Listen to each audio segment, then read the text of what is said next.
¿Sabías que existen alimentos tan poderosos espiritualmente que pueden romper los lazos más oscuros de la brujería? En el mundo invisible donde el enemigo lanza dardos de maldad, Dios nos ha dejado herramientas sagradas que protegen y liberan. En Ezequiel 47:12 leemos: y junto al río, en la ribera, a uno y otro lado, crecerá toda clase de árboles frutales. Sus frutos servirán de alimento y sus hojas de medicina. Esta revelación divina no solo habla de sanidad física, sino de una provisión espiritual capaz de deshacer toda obra de tinieblas. Hoy veremos cómo ciertos alimentos respaldados por las Escrituras actúan como escudos sagrados que desintegran hechizos, maldiciones y ataduras. Te mostraremos cómo reconocerlos, utilizarlos y vivir bajo su cobertura. Prepárate, porque lo que aprenderás hoy podría marcar el inicio de tu verdadera liberación. ¿Estás listo para entender lo que Dios tiene reservado para ti? Desde el inicio de los tiempos, Dios no solo creó al ser humano con cuerpo y alma, sino que también lo rodeó de una provisión que iba más allá del sustento físico.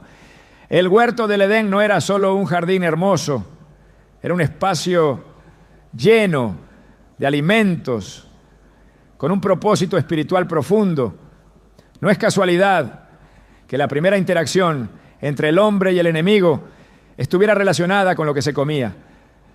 El alimento, desde Génesis, ha sido un canal de obediencia o de corrupción, de bendición o de caída, pero también ha sido un medio de liberación, restauración y poder espiritual. En Génesis 2:9 se nos dice que el Señor Dios hizo brotar de la tierra toda clase de árboles hermosos que daban frutos buenos para comer, lo que revela que lo que nace de la tierra está cargado de una intención divina. No se trata solo de sabor o nutrición. Hay alimentos que contienen un poder escondido, reservado para aquellos que caminan en obediencia y discernimiento. Muchos creyentes pasan por alto esta verdad, viviendo bajo ataques constantes, sin saber que la solución ya fue plantada por Dios. La brujería, los maleficios, las ataduras invisibles no solo se rompen con oraciones y ayunos, sino que también hay elementos naturales que Dios ha santificado para actuar como escudos espirituales. En la Biblia vemos momentos clave en los que alimentos específicos fueron usados como herramientas de purificación, restauración e incluso de juicio. En Números 19, por ejemplo, se menciona el uso de ceniza de vaca roja mezclada con agua viva para purificar al impuro.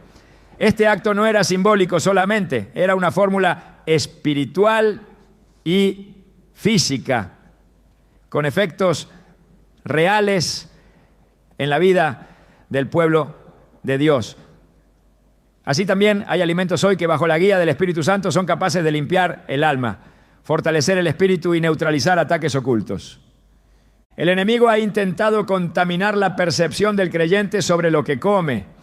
En tiempos antiguos muchos pueblos paganos usaban alimentos consagrados a ídolos como portales para abrir caminos espirituales de maldición.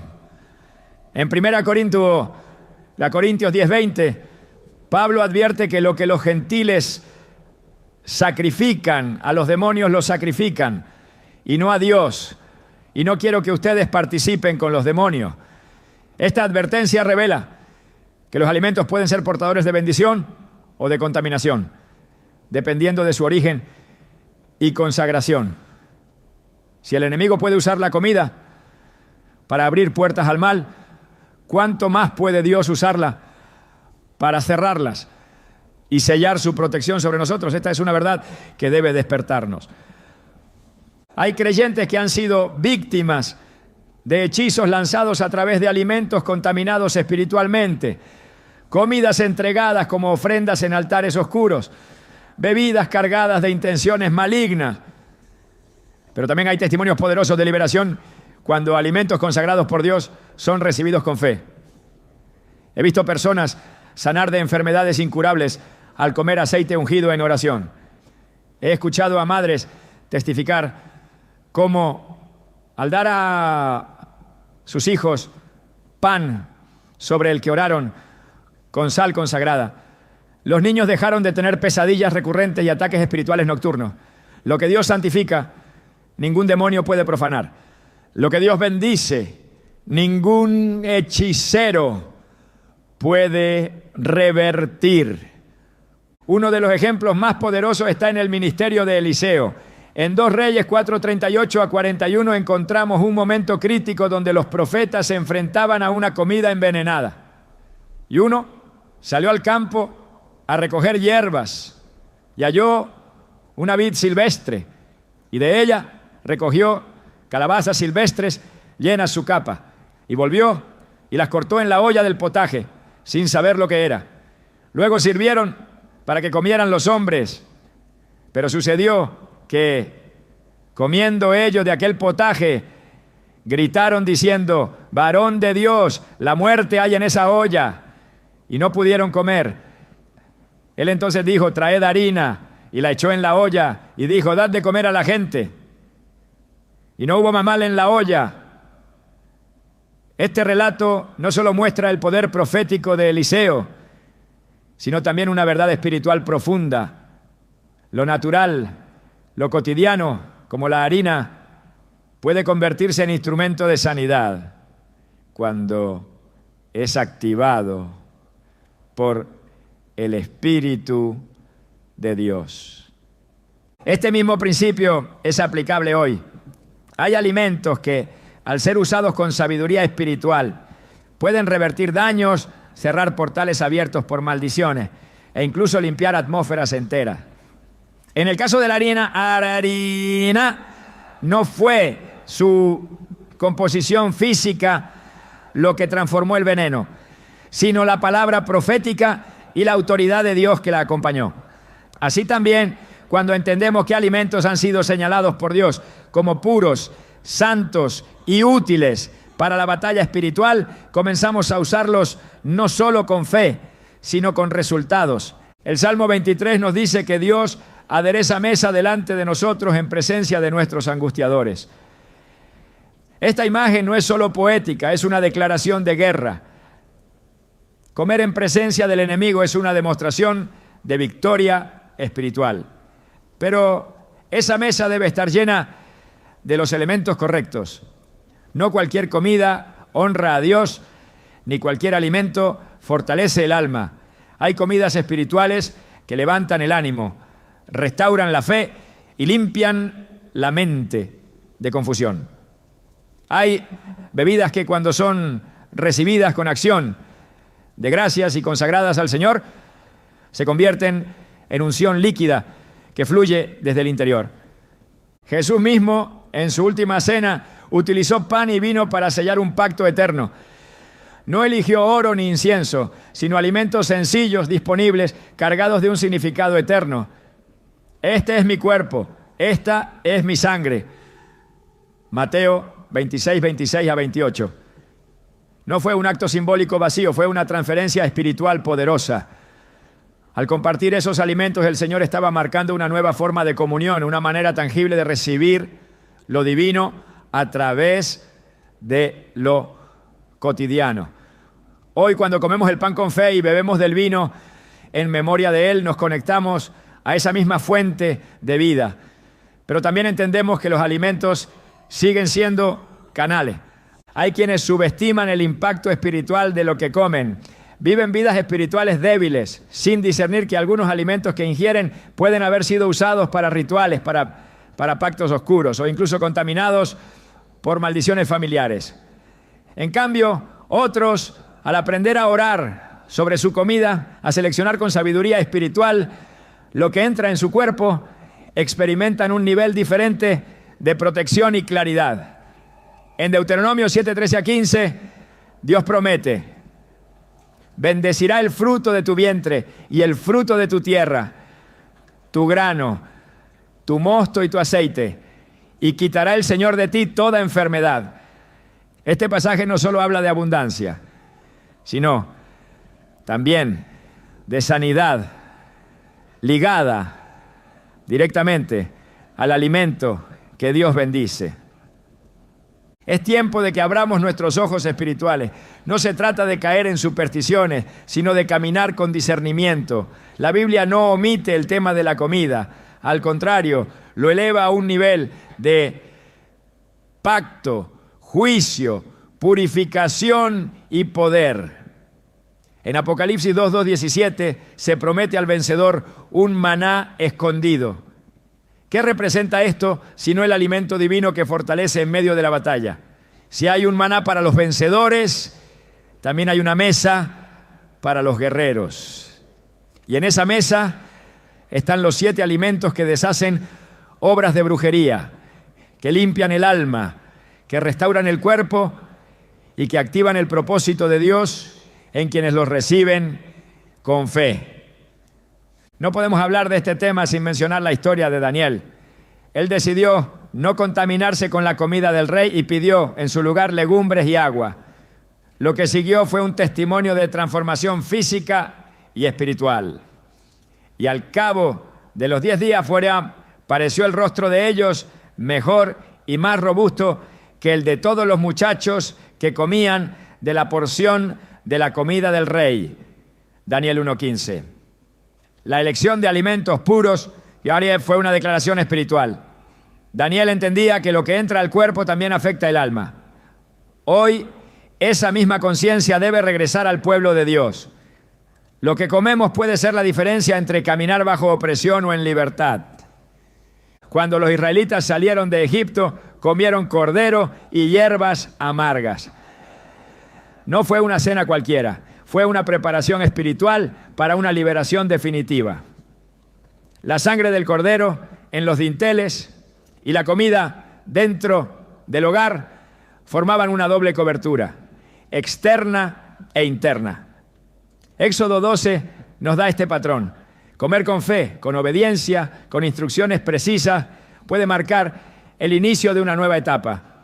¿Cuántos hoy están listos para salir de sus propias esclavitudes, pero no han entendido que deben prepararse también espiritualmente con lo que comen? El poder de los alimentos sagrados no está en la superstición ni en la tradición humana. Está en la palabra de Dios, en el respaldo bíblico que encontramos una y otra vez, donde el cielo y la tierra se unen a través de lo cotidiano. Alimentos como la miel, el aceite de oliva, el pan sin levadura, la sal, el vino, las hierbas amargas y el agua viva no son casualidades culturales, son símbolos vivos de una provisión espiritual. Pero antes de profundizar en cada uno, debemos comprender esta verdad inicial. Dios diseñó una conexión directa entre lo que comemos y la fortaleza de nuestro espíritu. Y cuando el enemigo intenta usar el alimento como puerta de entrada, el creyente puede usarlo como arma de liberación. A lo largo de este recorrido revelaremos uno a uno esos alimentos sagrados con base en la Escritura, con ejemplos claros y con una guía espiritual sólida. No para crear un ritual sin sentido, sino para activar principios divinos que han sido olvidados. Porque no es lo que entra por la boca lo que contamina, como dijo Jesús en Mateo 15:11, sino lo que entra sin discernimiento. Pero lo que entra con fe, con oración, con revelación, se convierte en medicina, en escudo, en espada. La comida no es solo cuerpo, cuando es consagrada también es espíritu. Este es solo el principio. Lo que viene a continuación te abrirá los ojos, no solo para identificar los ataques que pueden estar ocultos detrás de enfermedades, ruina o confusión, sino para activar una estrategia que Dios ya puso en tus manos. ¿Estás listo para descubrir qué alimentos pueden cambiar tu atmósfera espiritual?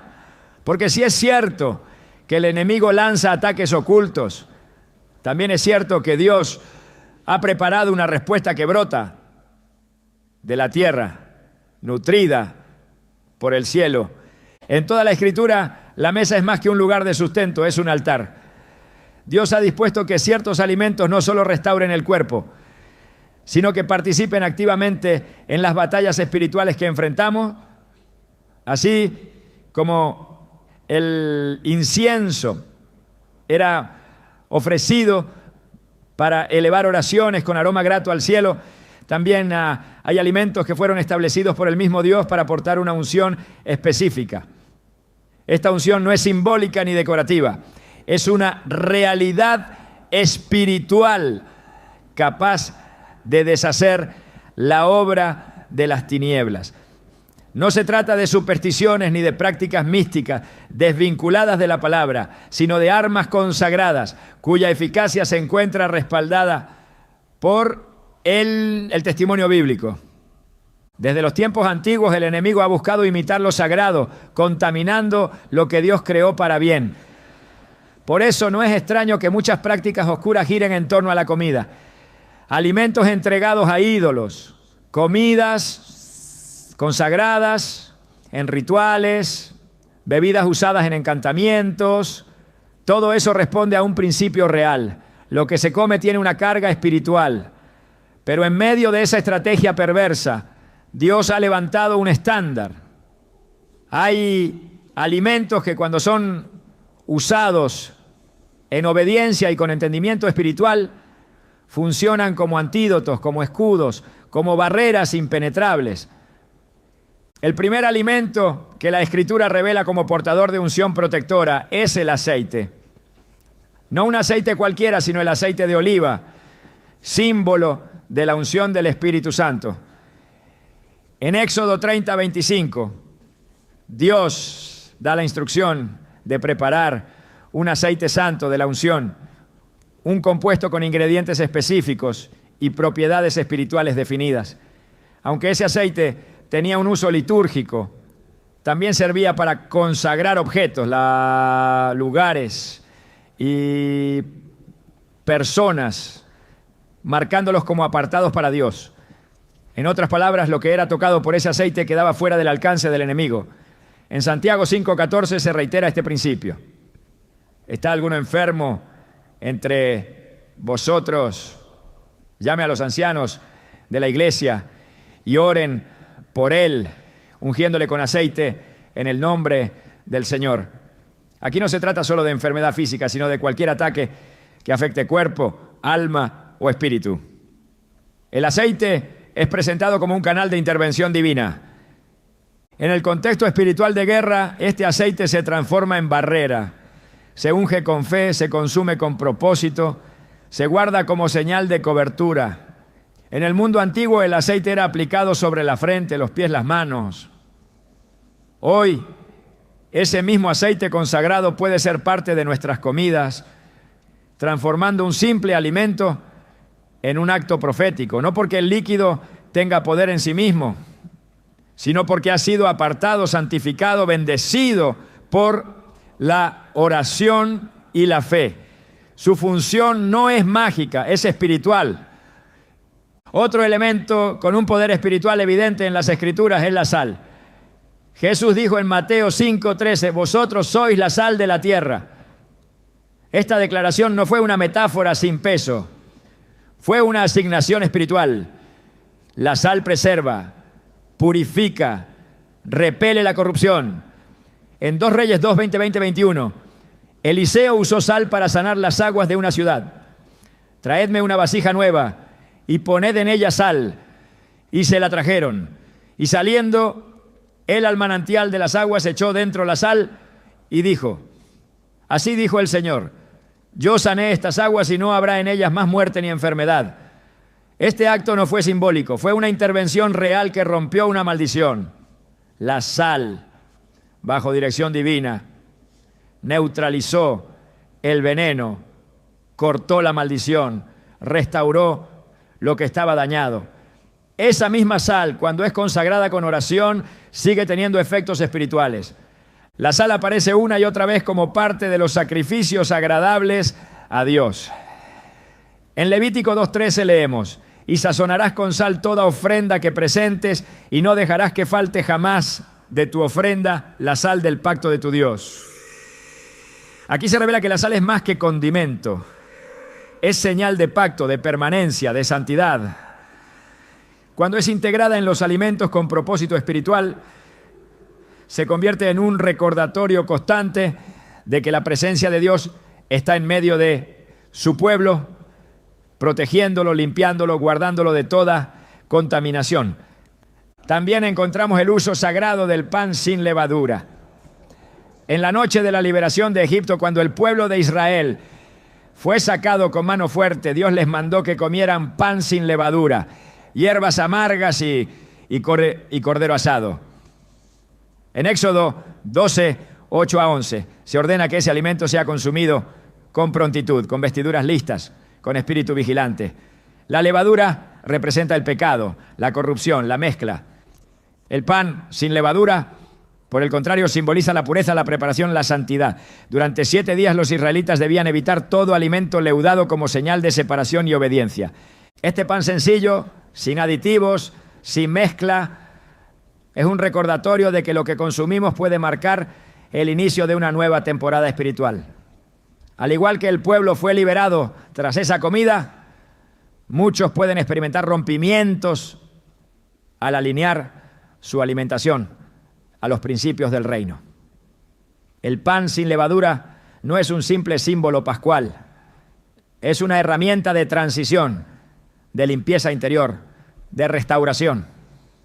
Cuando se integra a la vida devocional con entendimiento espiritual, opera como señal de preparación y purificación ante Dios.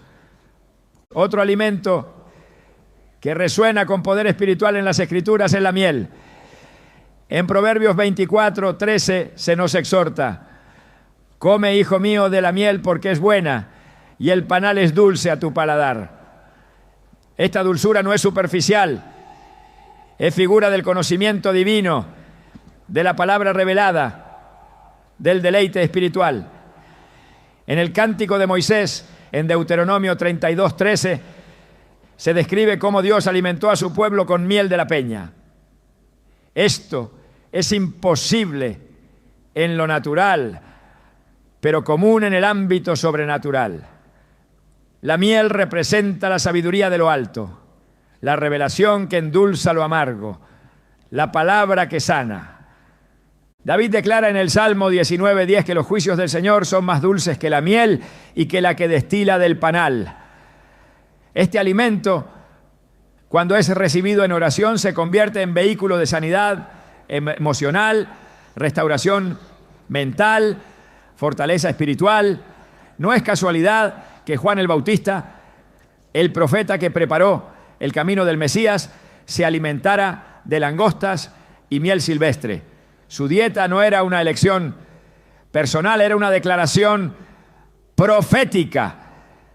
La miel tomada con entendimiento fortalece el alma y neutraliza las raíces de amargura que el enemigo intenta sembrar. En el libro de Jueces encontramos un episodio donde Sansón, después de matar al león, halla un enjambre de abejas y miel en el cadáver del animal. Jueces 14, 8 a 9, relata que comió de aquella miel y la llevó también a sus padres. Lo notable aquí no es solo la dulzura, sino el contexto. De un símbolo de amenaza surgió alimento. Esto nos enseña que Dios puede transformar lo que parecía un ataque en provisión, que incluso de lo que el enemigo quiso usar para destruirte, puede salir algo que te fortalece. Pero para eso debes tener discernimiento. No toda miel edifica, no toda dulzura es santa, solo la que proviene de la roca, de la palabra, del cielo. Por último, el vino aparece como un símbolo de gozo, pacto y restauración. Jesús, en la primera señal que hizo, convirtió el agua en vino en las bodas de Caná, Juan 2, 1 a 11. Este acto no fue simplemente un milagro de provisión, sino una profecía viviente de que la antigua forma de religión sería transformada por la gracia del nuevo pacto. El vino en la cena del Señor representa su sangre derramada para el perdón de los pecados. Pero también es señal de renovación, de vida, de celebración espiritual. En el Salmo 104, 15, se dice que Dios da el vino que alegra el corazón del hombre. Esa alegría no es carnal, es el gozo que fortalece, que renueva, que protege. Cuando se recibe bajo guía espiritual, el vino consagrado puede romper ataduras mentales, devolver claridad, sellar pactos. Pablo exhorta a Timoteo en 1 Timoteo 5:23 a usar un poco de vino por causa de sus frecuentes enfermedades estomacales. Este consejo muestra que hay momentos donde un alimento específico recibido con fe puede traer alivio, equilibrio, restauración. Nuevamente, no es el líquido lo que sana, sino la obediencia a la instrucción espiritual. Estos alimentos no operan de forma aislada. Su poder está en la revelación que los acompaña, en la fe con que se consagran, en la obediencia con que se reciben. En manos del impío no son más que elementos comunes. En manos del justo, consagrados por la oración, respaldados por la palabra, se transforman en herramientas de guerra, de protección, de restauración. El enemigo no teme a la comida, pero sí teme al alimento santificado. No le teme al aceite, pero sí al aceite ungido. No le teme al pan, pero sí al pan que anuncia pacto. No le teme al vino, pero sí al que recuerda sangre derramada. Cada uno de estos elementos tiene un fundamento bíblico claro. No son añadidos humanos, no son fórmulas modernas. Son instrumentos del reino que, usados con discernimiento, operan como antídotos contra la brujería, el maleficio, el ataque espiritual. En el contexto correcto, se convierten en armas invisibles que el enemigo no puede resistir, porque lo que Dios consagra, el infierno no puede contaminar. Y así, mientras el mundo natural ve solo ingredientes, los que caminan con Dios reconocen herramientas. Mientras unos preparan comida sin propósito, los que han sido instruidos en el Espíritu preparan mesas de liberación, cenas de pacto, alimentos de restauración, porque todo lo que fue creado por Dios es bueno y nada es de desecharse si se toma con acción de gracias. 1 Timoteo 4:4-5. Pues por la palabra de Dios y por la oración es santificado. La batalla no siempre se libra con espadas visibles. A veces se gana al partir un pan, al verter aceite, al añadir sal, al endulzar con miel, al levantar una copa. Porque los alimentos sagrados no son solo comida. Son testigos del pacto, son canales de gracia, son respuestas celestiales a las obras de la oscuridad. La fuerza del ayuno no se mide únicamente por la ausencia de comida, sino por la presencia de propósito. El ayuno que transforma vidas y quebranta yugos no es aquel que priva, sino el que conecta con la voluntad de Dios. En Isaías 58 se describe el verdadero sentido del ayuno. Uno que desata ligaduras de impiedad, suelta cargas de opresión, libera a los quebrantados y rompe todo yugo. El alimento se convierte entonces en un elemento que no desaparece, sino que se transforma en aliado espiritual. Cuando el ayuno es dirigido por el Espíritu Santo y acompañado por alimentos consagrados, el resultado no es solo renovación interior, sino también rompimiento exterior de toda obra de las tinieblas. Jesús, al comenzar su ministerio, fue llevado por el Espíritu al desierto. 40 días y 40 noches sin comer, en una preparación espiritual donde el ayuno no era solo negación, sino afirmación del reino de Dios en su vida. Al final de ese periodo, Satanás se presentó con una oferta disfrazada de necesidad. Si eres hijo de Dios, di que estas piedras se conviertan en pan. Mateo 4:3. La respuesta de Jesús fue contundente. No solo de pan vivirá el hombre, sino de toda palabra que sale de la boca de Dios. Esta declaración no fue una evasión, sino una afirmación de que el verdadero sustento, incluso en tiempos de ayuno, viene del cielo. Pero también establece un principio. El alimento espiritual cuando se pone en primer lugar, ordena y purifica el alimento físico. Hay momentos donde el cuerpo necesita ser doblegado, no para castigarlo, sino para someterlo al gobierno del Espíritu. Es entonces cuando el alimento no se elimina, sino que se consagra. Durante los ayunos descritos en las Escrituras, ciertos alimentos eran elegidos cuidadosamente, no solo por su simplicidad, sino por su carácter espiritual. Daniel rechazó los manjares del rey y pidió legumbres y agua, no como una dieta caprichosa, sino como una forma de mantenerse en pureza ante Dios. El resultado fue revelación, sabiduría y gracia en niveles que superaron a todos los demás sabios de Babilonia. Este patrón revela que el ayuno acompañado de alimentos santos no debilita al creyente, lo fortalece espiritualmente. En 1 Reyes 19, Elías, luego de una gran victoria espiritual, huye al desierto abatido y sin fuerzas. Se echa debajo de un enebro y pide morir. Pero un ángel lo toca y le dice: levántate y come.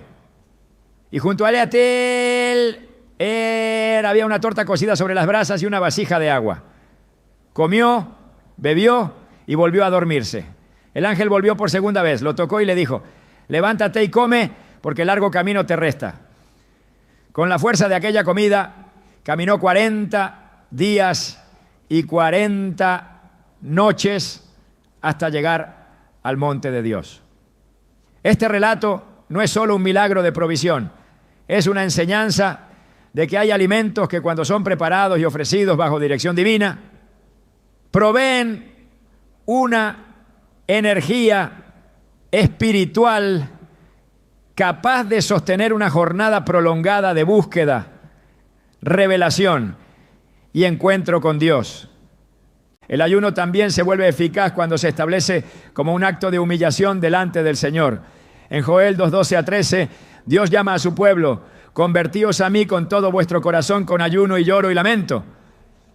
No se trata de ayunar por costumbre, sino de un regreso profundo a la presencia de Dios, donde el alma se alinea con su voluntad y todo lo que se consume tiene propósito espiritual.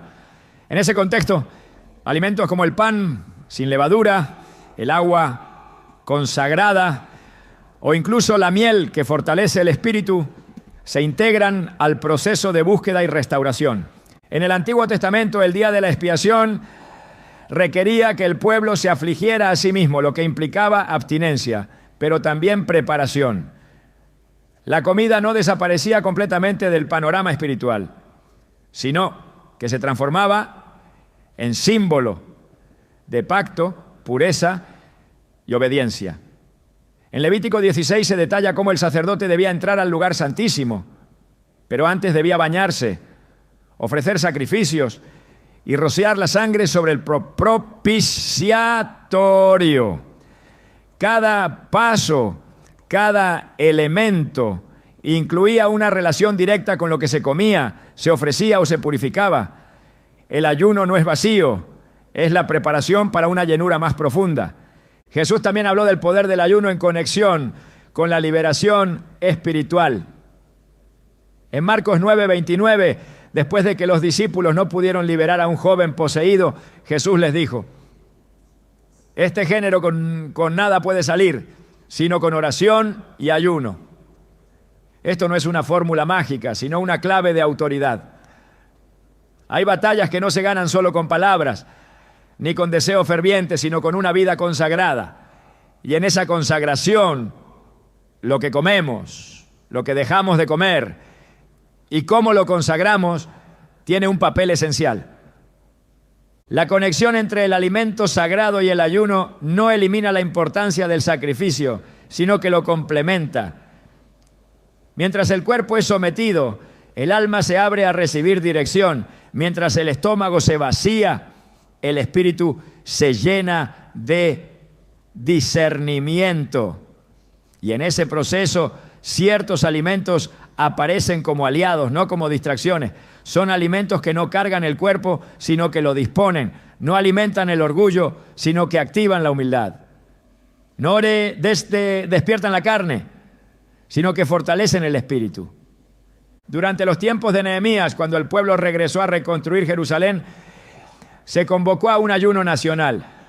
El lamento se mezcló con el arrepentimiento y el pueblo se presentó ante Dios con corazones quebrantados. En ese ambiente, no todo fue abstinencia absoluta. También hubo instrucciones para compartir alimentos con los necesitados, repartir pan y celebrar con santidad. Nehemías 8:10 dice: id, comed grosuras y bebed vino dulce y enviad porciones a los que no tienen nada preparado, porque día santo es a nuestro Señor. Aquí se entrelazan el ayuno, la generosidad y el alimento sagrado. Lo que se come, lo que se comparte, se convierte en acto de adoración. El tiempo de Esther también revela cómo el ayuno puede cambiar decretos espirituales. Cuando el pueblo fue amenazado con destrucción, Esther pidió que todos los judíos ayunaran por 3 días, sin comer ni beber. En ese periodo se desató una intervención divina que cambió no solo la historia del pueblo, sino el orden espiritual de una nación entera.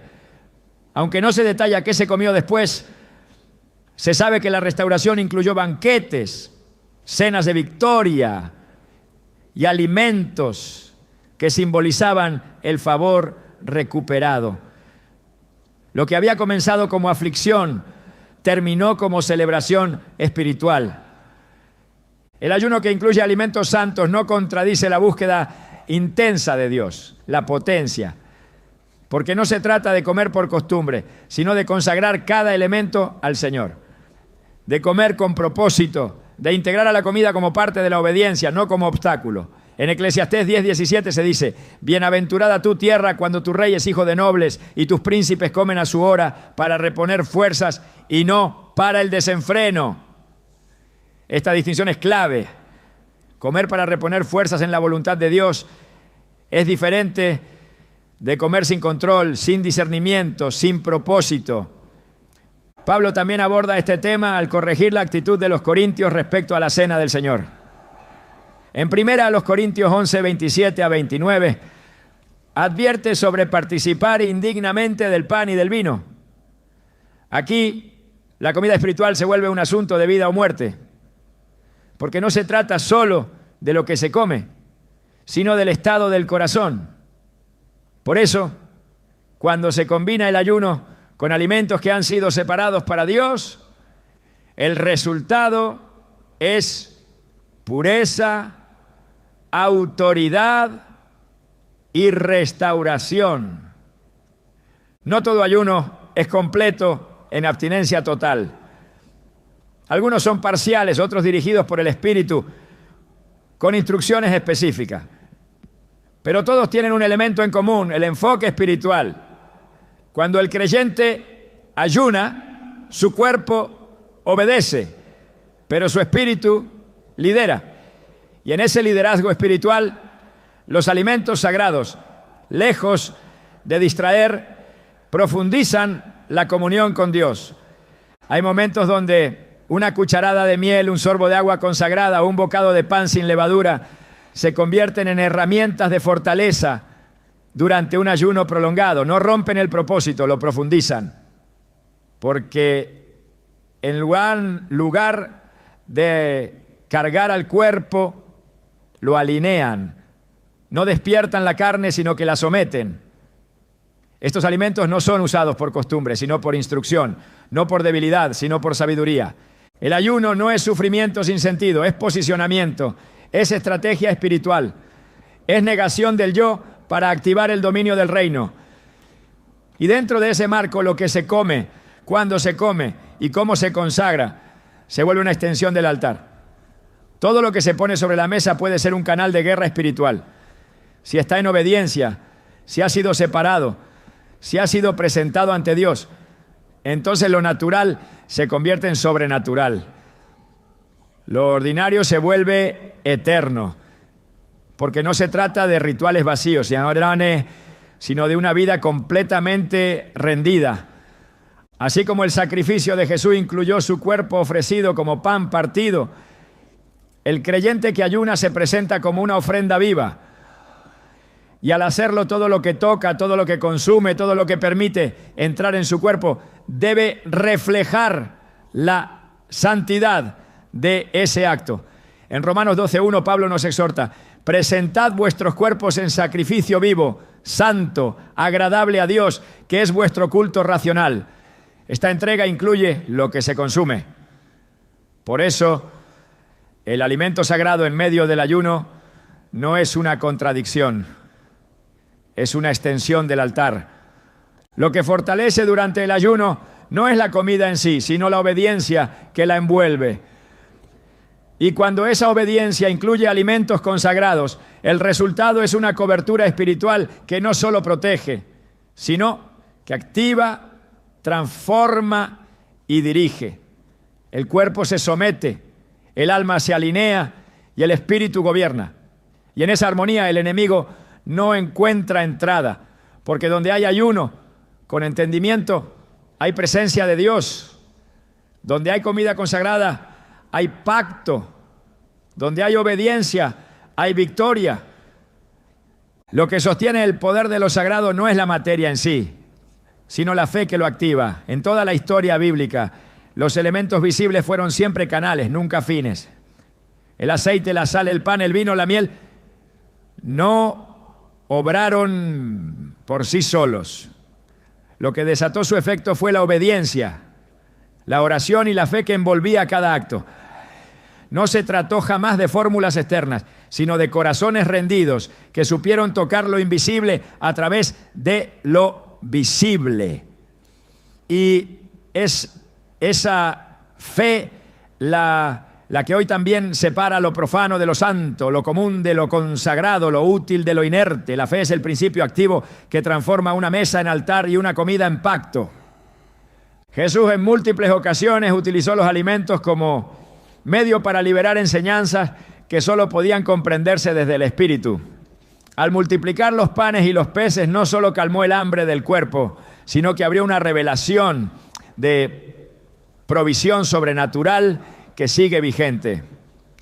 Al partir el pan camino a Emaús, los ojos de los discípulos fueron abiertos, no por el pan en sí, sino por la fe que ese gesto despertó en su memoria.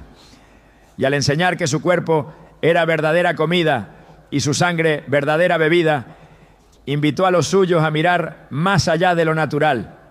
Cada vez que se come con fe, se accede a un espacio de revelación espiritual. Por eso, cuando hablamos de alimentos sagrados que destruyen ataques de brujería, no estamos atribuyendo a la comida un poder místico.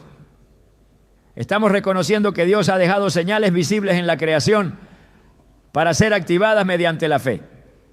Hebreos 11. Uno lo define claramente. La fe es la certeza de lo que se espera, la convicción de lo que no se ve. Y lo que no se ve es más poderoso que lo que está delante de nuestros ojos. El alimento puede parecer sencillo, pero cuando se ora sobre él, cuando se bendice, cuando se consagra, se convierte en un instrumento del reino que opera en niveles que el enemigo no puede controlar ni anticipar.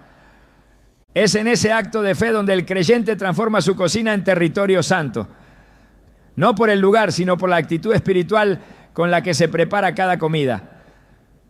No se trata de comer apresuradamente o por hábito, sino de comprender que cada alimento que entra en nuestro cuerpo puede ser una semilla de bendición o una puerta de opresión. Y lo que determina esa diferencia no es solo la calidad nutricional, sino el nivel de fe con el que se recibe. La oración antes de comer no es un ritual vacío, sino un acto de autoridad. Marcos 16, 17 a 18. Afirma que aquellos que creen impondrán manos sobre los enfermos y estos sanarán, y que si beben cosa mortífera, no les hará daño. No porque el líquido cambie, sino porque la fe los rodea como un escudo. Pablo escribió a los romanos que todo lo que no proviene de fe es pecado. Romanos 14, 23. Esto implica que incluso el acto cotidiano de comer debe estar impregnado de confianza en Dios. Cuando se toma el pan con conciencia espiritual, se está recibiendo no solo sustento físico, sino también cobertura. Cuando se bebe con fe, se está entrando en una dimensión donde lo natural es santificado por lo eterno.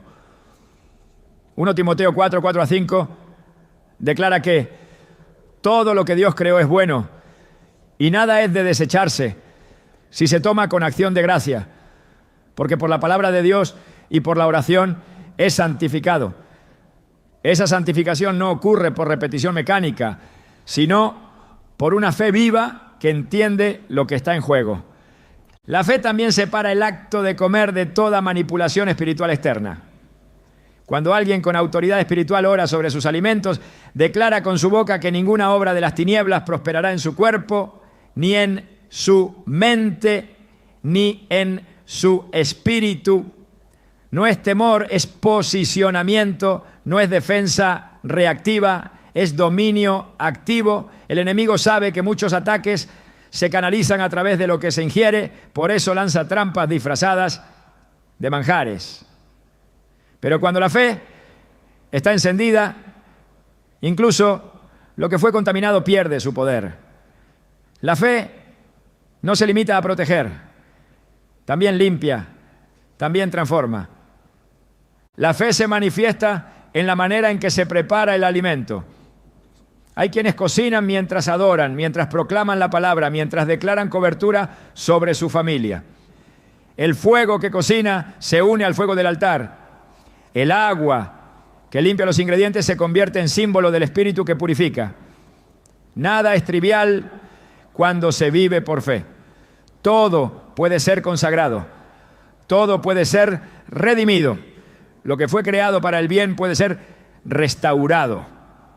Y así, la mesa se convierte en lugar de intercesión, el comedor en espacio de guerra y cada bocado en una declaración profética.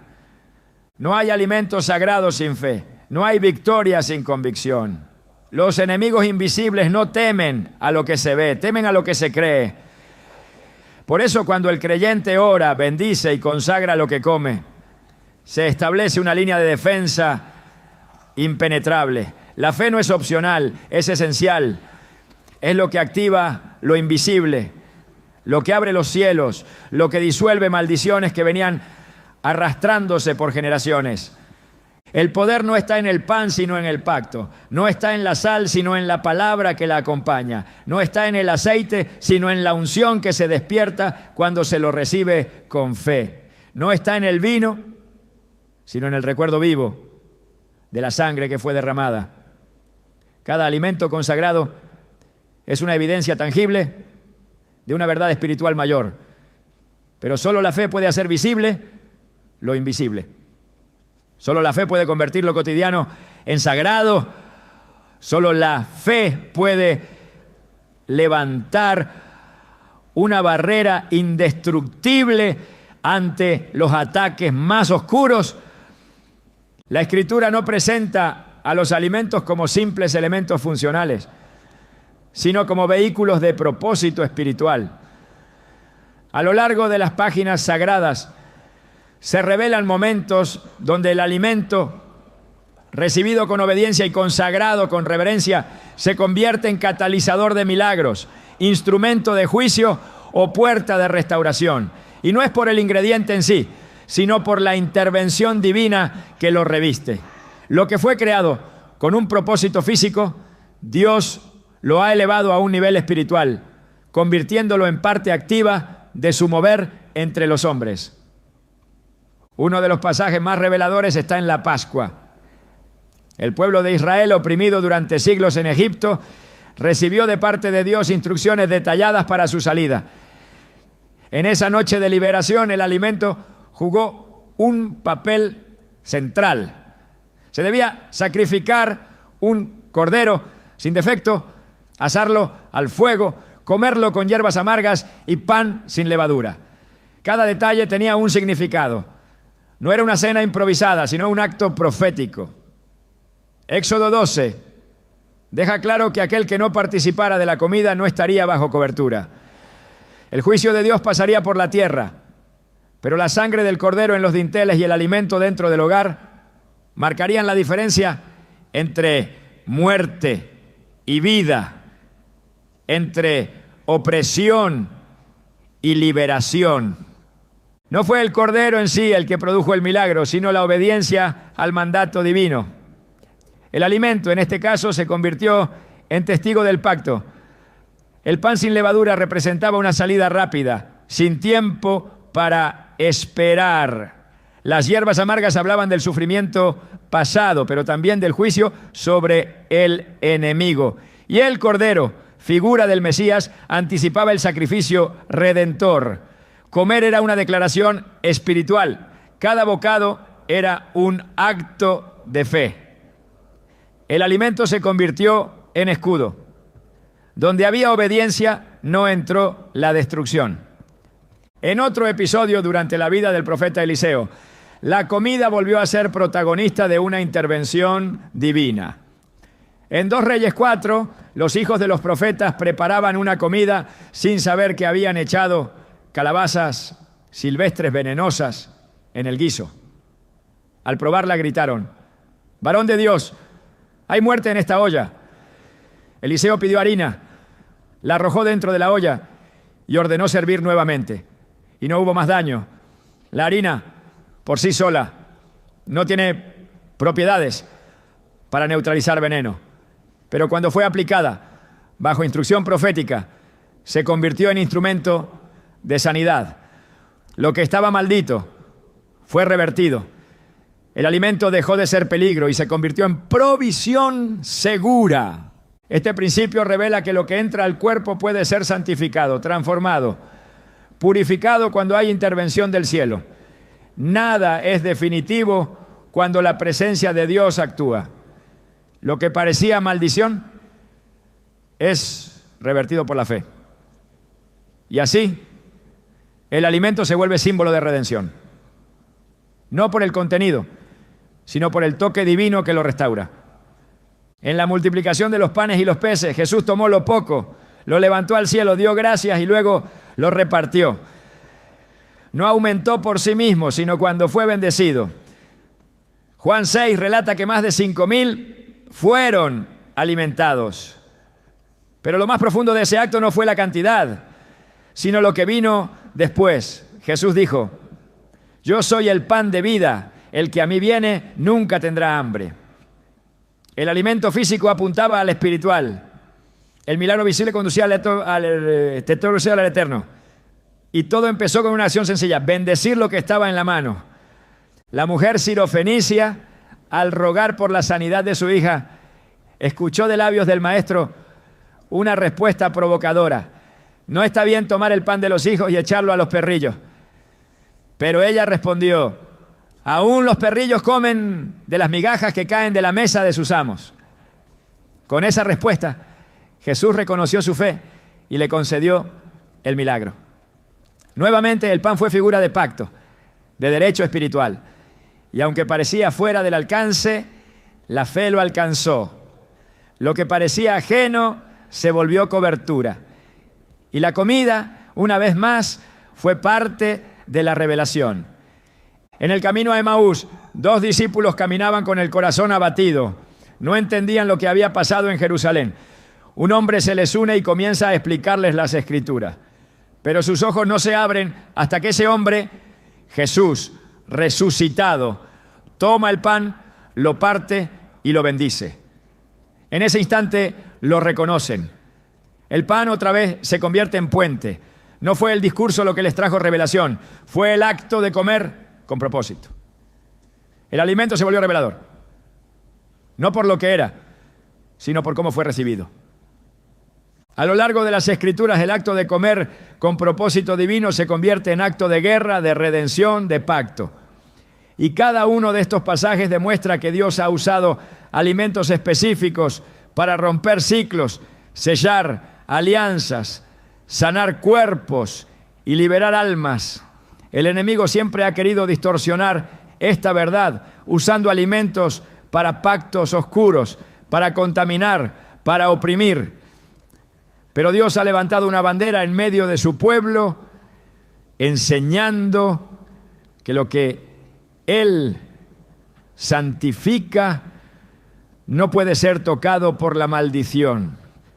El alimento consagrado, cuando es recibido en fe, no solo alimenta, también protege. No solo sacia, también limpia. No solo fortalece, también libera. En cada historia, lo que marcó la diferencia no fue el ingrediente, sino la obediencia, la fe, la palabra profética que acompañó el acto de comer.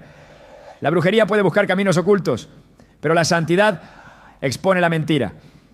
Y el alimento, cuando es instrumento de Dios, se convierte en barrera infranqueable. Así como el pan era figura del cuerpo entregado, como el vino era símbolo de la sangre derramada, también el alimento que hoy se consagra bajo dirección divina se vuelve arma espiritual. Porque no se trata solo de qué se come, sino de cómo se come. No importa solo el plato, sino el propósito. Y cuando hay entendimiento, todo cambia. La comida se convierte en cobertura, la mesa se transforma en altar, y el creyente, al participar con discernimiento, se posiciona en una dimensión donde los ataques ya no lo tocan, porque está cubierto por lo que ha sido bendecido desde lo alto. Cuando el pueblo de Dios aprende a discernir los tiempos espirituales, no también debe aprender a discernir los elementos que lo rodean. Lo que Dios ha puesto en la tierra como provisión no es casualidad, es cobertura. Y dentro de esa cobertura, el alimento ocupa un lugar que no puede seguir siendo ignorado por quienes desean vivir bajo la plenitud de la protección divina. Comer no es solamente un acto de subsistencia. Para el creyente, cada alimento debe convertirse en una oportunidad de alineación con el cielo. Lo que entra en el cuerpo afecta al alma, y lo que afecta al alma puede abrir o cerrar portales espirituales. Por eso, vivir bajo cobertura espiritual incluye también saber cómo usar, recibir y consagrar lo que Dios ha santificado como escudo contra las tinieblas. Desde los primeros relatos bíblicos, el alimento fue el punto de quiebre entre la obediencia y la caída. Adán y Eva no fueron tentados con poder ni con posesiones, sino con comida. Lo que parecía inofensivo se convirtió en la herramienta que el enemigo usó para introducir el pecado en el mundo. No fue el fruto en sí, sino el acto de ingerirlo fuera de la voluntad de Dios. Esa transgresión abrió una grieta que afectó toda la creación. Pero el mismo Dios que vio caer al hombre a través de la comida, más adelante estableció pactos, liberaciones, juicios y restauraciones también a través de lo que se comía. Lo que el enemigo quiso usar como canal de maldición, Dios lo redimió como instrumento de santidad. Por eso, en el caminar diario del creyente, el alimento no puede seguir siendo abordado desde una perspectiva neutral. Hay alimentos que deben ser parte activa de la vida espiritual, no por moda ni por costumbre, sino por obediencia. Cada vez que se prepara una comida, cada vez que se sirve un plato, debe haber conciencia. Conciencia de que el alimento puede ser arma o puerta, puede ser escudo o debilidad. Puede ser fuente de fuerza espiritual o inicio de contaminación invisible. Y la diferencia entre uno y otro no está en su sabor, ni en su textura, ni en su procedencia natural. La diferencia está en la forma en que se consagra, se bendice y se recibe. Jesús enseñó que lo que contamina al hombre no es lo que entra por la boca, sino lo que sale del corazón. Pero también mostró que lo que se recibe con fe puede ser canal de bendición. Al tomar el pan y el vino en la última cena, no se limitó a repartir una comida simbólica. Declaró: este es mi cuerpo, esta es mi sangre. No fue un juego de palabras. Fue un acto profético. El alimento en manos de Jesús se volvió vida, pacto, eternidad. Hoy, en manos del creyente, los alimentos que Dios ha apartado también pueden actuar con esa dimensión espiritual, si se entienden como parte del diseño divino para proteger y fortalecer. Integrar los alimentos sagrados en la vida diaria comienza con reconocer cuáles son y por qué fueron apartados por Dios. No se trata de seguir lista, no, sino de volver al principio bíblico. Cada vez que la Escritura menciona un alimento con propósito espiritual, está revelando un principio. El aceite representa unción. I don't blame you for living this wish had been enough for you to stay.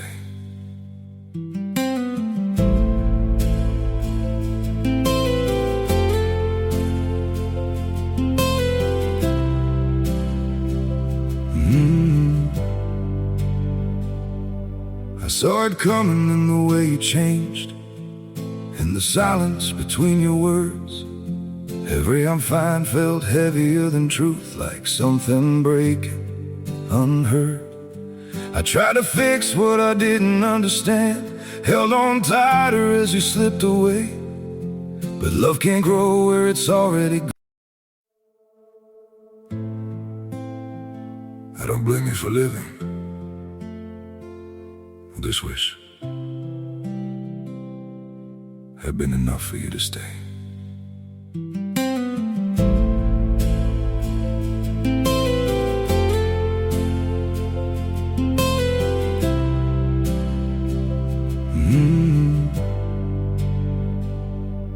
I saw it coming in the way you changed, in the silence between your words. Every I'm fine felt heavier than truth, like something breaking unheard. I tried to fix what I didn't understand, held on tighter as you slipped away. But love can't grow where it's already gone. I don't blame you for living this wish had been enough for you to stay.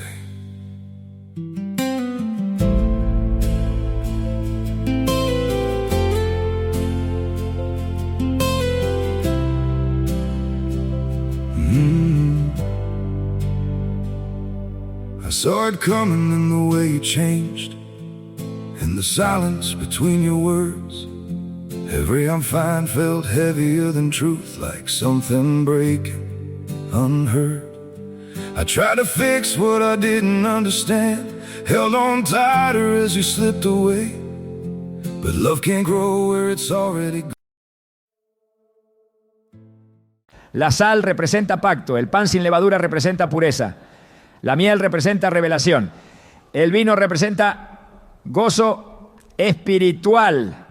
Cada uno tiene una función, no solo en la historia bíblica, sino también en la vida de aquellos que hoy desean vivir cubiertos. Pero esa función no se activa por costumbre, sino por entendimiento. Al preparar el aceite para cocinar no se está usando solamente un ingrediente vegetal. Si ese aceite ha sido consagrado en oración, si ha sido apartado para ser usado bajo la cobertura del nombre de Jesús, entonces cada gota es símbolo de la unción que rompe yugos. Isaías 10:27 lo afirma. Acontecerá en aquel tiempo que su carga será quitada de tu hombro y su yugo de tu cerviz, y el yugo se pudrirá a causa de la unción. Y si la unción puede destruir el yugo, entonces también puede destruir la contaminación que muchas veces entra sin que lo veamos. Cuando se rocía sal en la comida, no debe hacerse por tradición, debe hacerse con revelación. La sal es símbolo de permanencia, de limpieza, de autoridad. Jesús dijo, tened sal en vosotros mismos. Marcos 9:50. Esa sal que representa el carácter del reino puede ser parte de nuestras comidas, no como simple condimento, sino como acto de fidelidad. Cada pizca puede convertirse en recordatorio del pacto eterno con Dios. Y cuando se ora sobre ella, cuando se bendice en el nombre del Señor, se convierte en línea de defensa, invisible ante lo que el enemigo quiera introducir. El pan sin levadura no se reserva solo para días festivos. Puede formar parte de una dieta espiritual en momentos clave, días de limpieza, de renovación, de guerra espiritual, porque la levadura representa la corrupción, la mezcla. Pablo escribió a los corintios: limpiaos pues de la vieja levadura para que seáis nueva masa, así como sois sin levadura. Primera epístola a los Corintios 5:7. Preparar pan sin levadura no es un ritual vacío, es una declaración de ruptura con el pecado, de pureza interior, de disposición para escuchar la voz de Dios sin interferencias. La miel, con su dulzura natural, puede actuar como medicina para el alma. El proverbista dijo: panal de miel son los dichos suaves, suavidad al alma y medicina para los huesos. Proverbios 16:24. Esa dulzura no se limita al paladar. Puede ser incorporada a la dieta como acto de restauración espiritual. En días de desaliento, de lucha interna, de confusión mental, una cucharada de miel consagrada puede recordar que la palabra de Dios es más dulce que la miel que destila del panal. Y cuando se come con esta revelación, la atmósfera cambia, lo amargo se disuelve, lo torcido se endereza. El vino tomado con discernimiento representa gozo restaurado, pacto renovado, sanidad. Pablo le dijo a Timoteo: usa de un poco de vino por causa de tu estómago y de tus frecuentes enfermedades. Primera a Timoteo 5:23. No le estaba recomendando un hábito, sino una herramienta. Lo que era natural, en manos de un hombre consagrado, podía traer equilibrio y restauración. De igual forma, el creyente que entiende el simbolismo del vino puede integrarlo a momentos de reflexión, de oración, de consagración, sin caer en exceso ni en ligereza, porque lo que se consagra edifica. La incorporación de estos alimentos debe ser guiada por oración, respaldada por la palabra y hecha con propósito.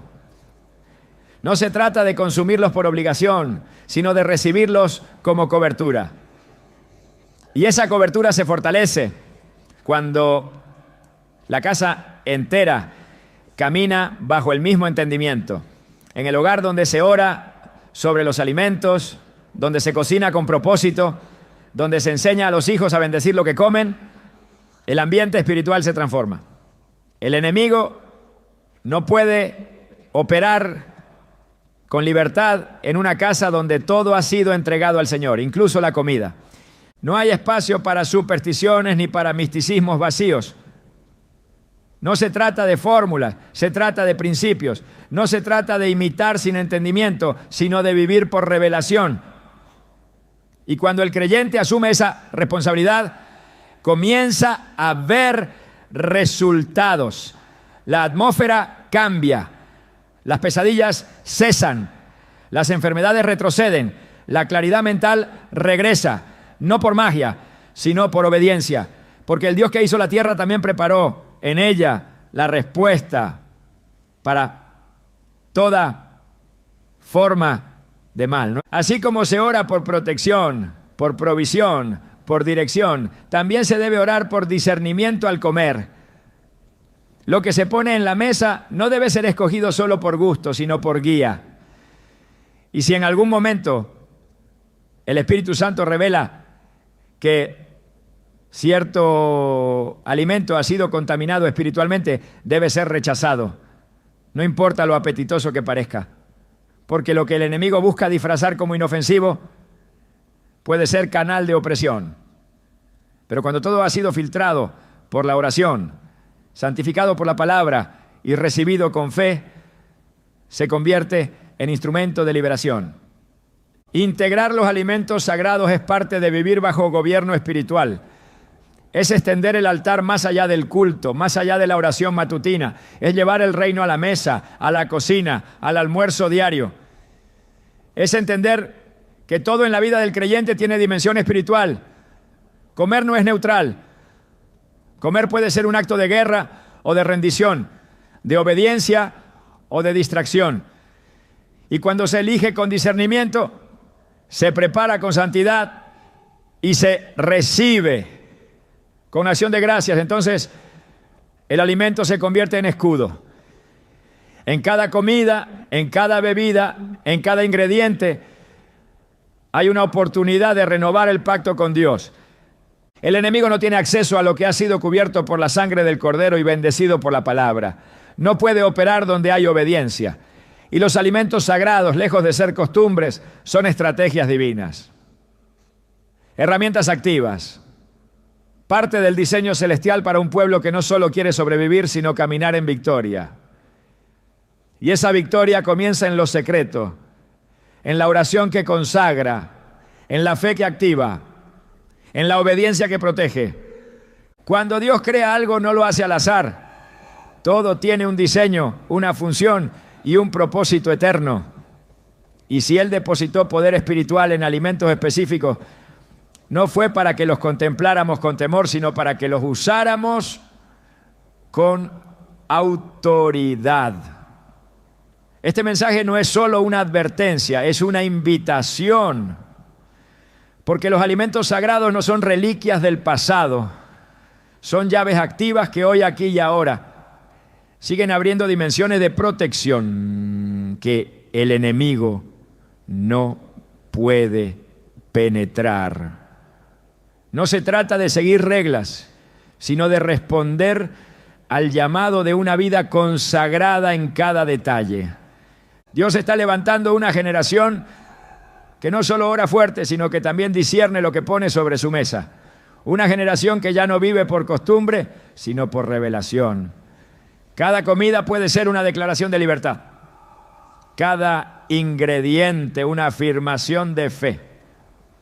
Lo que comes, cómo lo recibes, con quién lo compartes, todo puede convertirse en parte de tu armadura espiritual. Ya no se trata de comer por necesidad, sino de alimentarte con propósito. La batalla es real, pero también lo es la cobertura que Dios te ofrece. Y hoy esa cobertura está más cerca de lo que crees. Está en tu plato.